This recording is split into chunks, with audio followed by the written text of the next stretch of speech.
ocenić. Czyli w sumie jesteś na to otwarta, albo jest ci to obojętne? Nie z taką słowiańską urodą, nie wiem jak mam to nazwać, coś w tym stylu? W sensie masz swój typ. Tak. 요즘 때아닌 한류 열풍으로 나라 전체가 한국에 환장하는 상황이 펼쳐지는 국가가 있습니다. 동유럽의 강호 폴란드인데요. 시사에 관심 많은 시청자 여러분께서는 근 1, 2년간 폴란드에서 수십조 규모의 탱크와 자주포, 전투기 등 각종 군수물자를 사들이며 현재까지 한 개 사단 정도가 한국산 무기로 가득 차서 사실상 한국 육군 사단이 하나 창설됐다는 평을 받고 있는 정도인데요. 국경을 맞댄 우크라이나를 침공한 러시아의 위협에 대응하기 위한 서방과의 교류 협력 중 서양 전통 선진국을 한참 앞서는 성능의 무기 운용 체계를 짓는 한국에 끊임없는 애원을 했던 결과라고 볼 수 있죠. 그런데 이게 전부가 아니었습니다. 연일 폴란드 현지 뉴스에 한국이라는 키워드가 많이 등장해서인지 서로 조금은 낯선 국가이기는 했던 폴란드와 한국 사이에 형제애가 생기기 시작한 것 같습니다. 사실 폴란드의 일방적인 한국 사랑이 더 강한 편이라고 할 수 있는데요. 이 때문에 한국의 소프트 파워까지 폴란드 매체와 인터넷, 사람들의 마음에 가득 차오르고 있는 것 같죠. 오늘은 동유럽에서 불굴의 의지로 멋진 역사를 써내려왔던 미녀의 나라, 폴란드에 가득한 한국 열풍에 대한 이야기 이모저모를 전해드리려고 합니다. 잠시 저희 광화문 브리핑 구독 설정도 부탁드리고요. 최근 폴란드에서 방문한 약국에서 상상도 못한 놀라운 일을 경험했다며 한국인 네티즌이 올린 글이 엄청난 화제가 되고 있는데요. 글쓴이는 폴란드 여행 중 감기에 걸려 고생을 하다 결국 약국에 방문했다고 합니다. 폴란드어를 전혀 하지 못했기 때문에 자신의 증상을 잘 설명할 수 있을지 많은 걱정이 되었죠. 이때 약사가 건넨 말이 상상 초월이었다고 하는데요. 혹시 한국인이세요? 제가 한국어를 조금 할 줄 알아요. 폴란드 약사 입에서 나온 한국어를 듣고 놀래서 기절하는 줄 알았다고 글쓴이는 소감을 전했습니다. 약사는 친절하게 약을 처방해주며 약 상자에도 하루 6번 먹으라고 한글로 적어줬다고 하는데요. 글쓴이는 올드타운에서도 놀라운 경험을 했다고 전했습니다. 그곳에 소풍 온 학생들이 정말 많이 있었다고 합니다. 학생들은 글쓴이에게 어느 나라에서 왔냐고 물어보았고 한국에서 왔다고 하니 다들 소리를 지르며 저희는 K-팝과 한국 드라마를 정말 좋아해요 라고 한국어로 말을 해서 또 한 번 감탄했다고 합니다. 글쓴이는 폴란드에서 환대를 너무 많이 받아서 기분 좋게 귀국할 수 있었다고 하고요. 지난 3, 4년간 팬데믹은 동양인으로서 당해야만 했던 불합리한 편견과 함께 한국인으로서의 자부심이 신압으로 커져왔던 시간이었습니다. 중국에서 기원했다는 이유로 서양인의 시선에서 다 같은 동양인, 친호 등 중국인을 지칭하는 혐오 표현이 너무나 많이 퍼졌고 한국인이라는 사실을 알기 전에는 일단 중국인으로 치부한 다음 차별을 하는 일을 겪어야만 했던 건데요. 그러나 한국은 그동안 우리의 소프트 파워의 꽃을 피워왔습니다. 만개했다고 보는 게 적당한 것 같은데요. 이제는 한국 음식, 한국 드라마, 한국 패션 등이 전 세계에 관심만 끈 것이 아니라 완전한 사랑을 받고 생활 속에 녹아들 정도로 성장한 상황이 됐죠. 그리고 미국이나 프랑스 등 한인이 많이 사는 지역 외에 이런 모습이 가장 진하게 관찰되는 것이 바로 동유럽의 폴란드라고 합니다.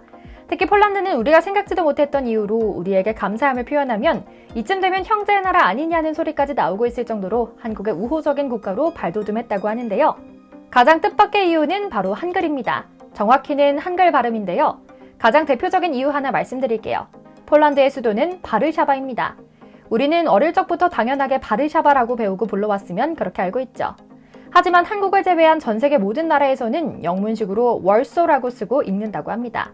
그래서인지 한국이라는 나라 자체도 잘 몰랐던 폴란드인들 앞에서 우리가 바르샤바라고 발음하면 다들 감동의 눈망울로 쳐다보며 놀라곤 하죠. 너무나 정확한 자신들의 모국어 발음으로 발음하기 때문에요. 심지어 모든 단어를 자신들의 뜻대로 세울, 페리스 하며 읽는 미국인들에게 우리의 수도는 바르샤바라고 읽는다고 아무리 말해도 그들은 아랑곳하지 않고 월소라고 부른다고도 푸념하면서 말이죠. 한글의 과학적인 외국어 표기법 덕분에 자신의 수도를 제대로 발음해주는 한국인에게 고마움을 느낀 건데요. 우리나라 외국어 표기법은 상대방에 대한 존경이나 인정이 담긴 것 같아서 참 멋지지 않나요? 한 번은 폴란드에서 한국식 김치를 만들어 판매하는 모녀가 화제를 모으기도 했습니다. 그 주인공은 아그니에스카와 카롤리나 모녀인데요. 모녀는 대량 생산을 하긴 어려워 몇몇 행사 외에는 인터넷으로만 김치를 판매 중이라고 하는데 매번 품절 대란이 날 정도로 대박이 났다고 합니다. 폴란드 종갓집이라고나 할까요? 폴란드식으로 변형한 김치가 아닌 한국의 김치 맛과 비슷한 김치를 담가서 판매하기 때문에 더욱 인기가 많다고 하죠. 약간 서늘한 기후 덕분에 한국 배추를 길러도 알이 통통하고 아삭한 식감을 자랑해 마치 평창 안반대기에서 갓 공수한 것 같은 느낌이 나는 점이 성공 비결이라고 꼽는다는데요. 이쯤 되니 이들이 폴란드인들에게 생소한 김치를 만들어 팔기로 결심한 스토리가 궁금해집니다. 카롤리나는 15년 전 호주 멜버른의 어학원에서 한국 친구들을 만났을 때 친구들은 한국 요리, 한국 문화에 대해서 칭찬을 아끼지 않았다고 합니다. 자부심도 엄청나 속으로는 조금 꼴불견이다 싶기도 했다는데요. 이때 김치도 처음 맛보자마자 바로 알았다고 합니다. 자랑할 만했다라고요. 아시아 요리는 중국 음식이 전부인 줄 알았던 그녀에게 김치는 천국의 맛이었던 것이죠. 귀국한 카롤리나는 김치의 맛을 잊지 못하고 김치아리를 하고 있었는데요.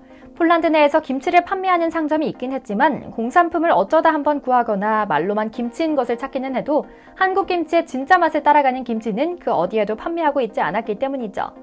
참다 못한 그녀는 유튜브를 보며 전통 배추김치 만들기에 도전했는데요. 결국 자신만의 레시피를 개발해서 가족과 가까운 친구들에게 선물할 정도로 자신감이 붙었다고 합니다.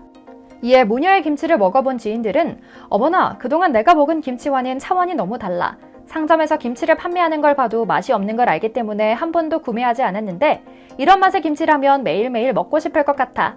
이렇게 맛있는 음식은 폴란드 전 국민에게 알려야 해 라며 사업 시작을 권했다고 하고요. 용기를 얻은 모녀는 결국 판매에 이르렀는데요. 결국 모녀의 김치는 현지에서 선풍적인 인기를 끌었고 폴란드 현지인들은 물론 폴란드에 살고 있는 한국인들에게도 큰 화제가 되었습니다. 한국 전통의 김치 맛이 그리웠던 한국인들에게는 가뭄의 단비 같은 김치가 나타난 것이죠. 모녀는 다양한 김치의 현지화를 위해 최근에는 평범한 배추김치, 오이김치, 깍두기뿐만 아니라 파인애플을 깍둑 썰기에 만든 김치와 채식주의자용 현지화 김치도 개발하여 판매 중이라고 합니다. 카롤리나는 폴란드 시장에서 김치는 당연히 성공할 줄 알았다. 한국에 있는 김치 장인의 솜씨에는 이르지 못하지만 그 위상을 위해 늘 노력하고 있다고 말했죠. 겸손함과 자신감을 동시에 보여주는 태도마저 한국인스러워진 그녀의 모습이 괜히 대견해지는데요. 그런데 이들의 노력이 빛을 발하기 시작한 것 같습니다. 자신들이 먹을 음식을 직접 만들다가 나라 전체에 큰 사업이 벌어지는 상황이 생긴 건데요. 현재 폴란드에서는 김치 없인 못 살아를 외치는 사람이 많다고 합니다.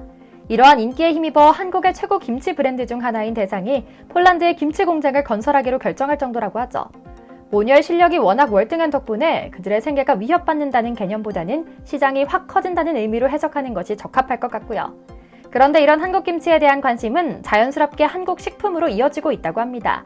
실제로 수도 바르샤바 중심가에 위치한 수입 전문 식료품점에서 최근 한국 농식품 수요는 점점 커지고 있다고 하는데요.